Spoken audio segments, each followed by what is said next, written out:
it's true. And that's what proofs are about in mathematics and in computer science. So we're going to be talking about proofs of lots of things that we're trying to understand. And in particular, we're going to look at a proof technique now called proof by contradiction, which is probably so familiar that you never noticed you were using it. And now we're going to call explicit attention to it and think about it. So let's do an example first to see. Suppose that I wanted to prove that the cube root of 1,332 was less than or equal to 11. Or more precisely, suppose I didn't know, and I'm asking this question. Is the cube root of 1,332 less than or equal to 11? Well, one way to do it would be to simply compute the cube root of 1,332, which is a small bother, but manageable.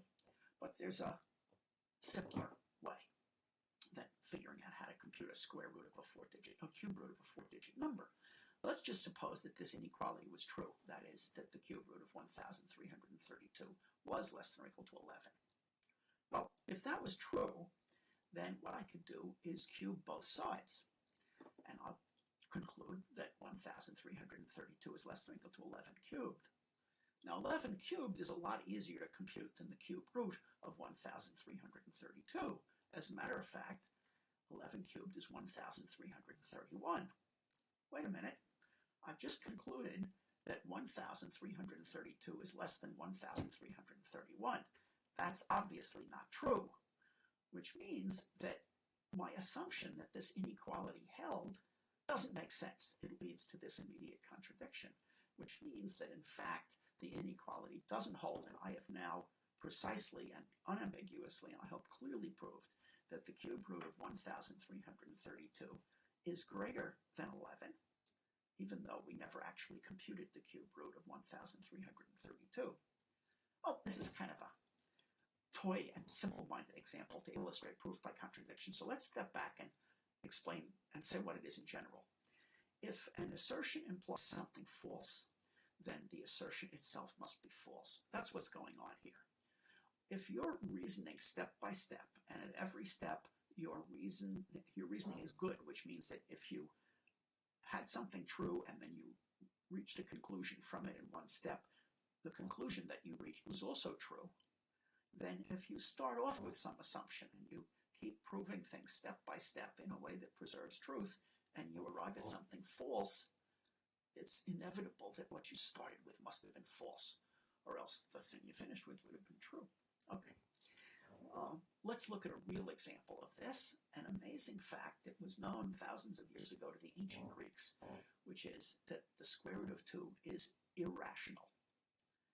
Now let's remember that a rational number is a fraction. A rational number is a quotient of integers. And the way we're going to prove that the square root of 2 is not a quotient of integers is by assuming that it was. So let's assume that the square root of 2 was a rational number, which means that we've got integers n and d without common prime factors such that the square root of 2 is equal to n over d.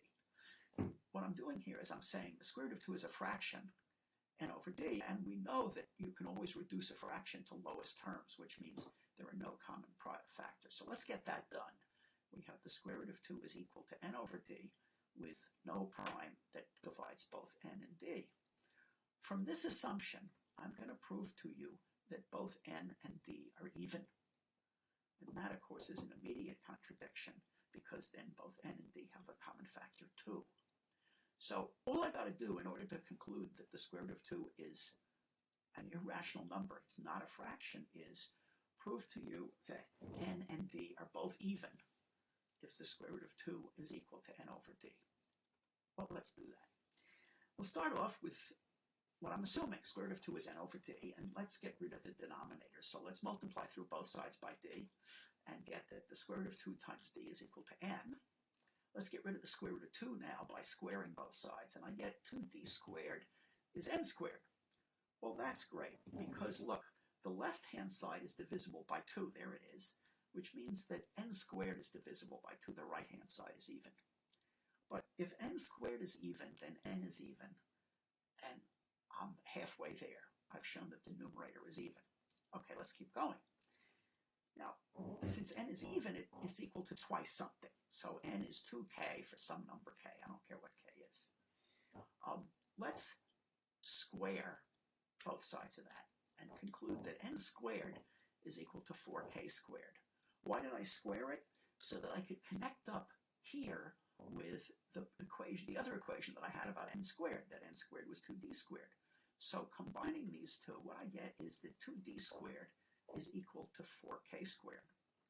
And of course I can cancel 2 and get the d squared is equal to cancel 2 and get the d squared is equal to 2k squared. And again, I've got the right-hand side is divisible by 2, so the left-hand side is divisible by 2. D squared is even, and therefore d is even. And we've completed the proof as claimed.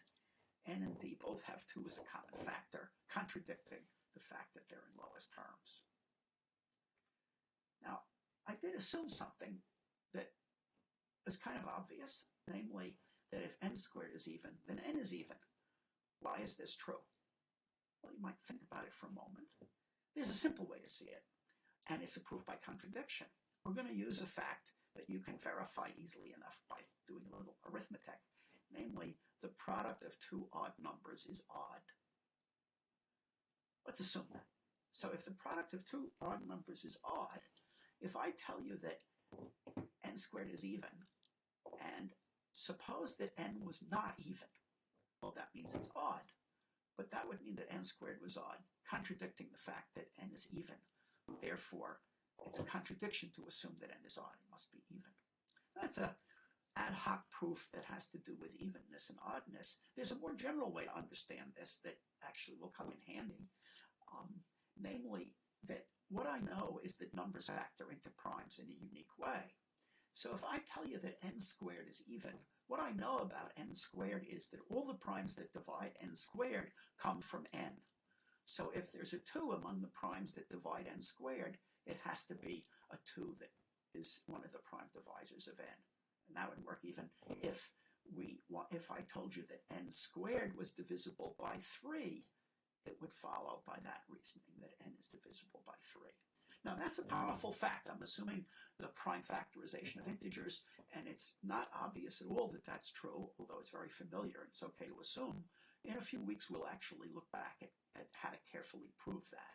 But for now, it's okay to assume, and we also have the simple argument that work based on properties of even and odd, that if n squared is even and n is even, that's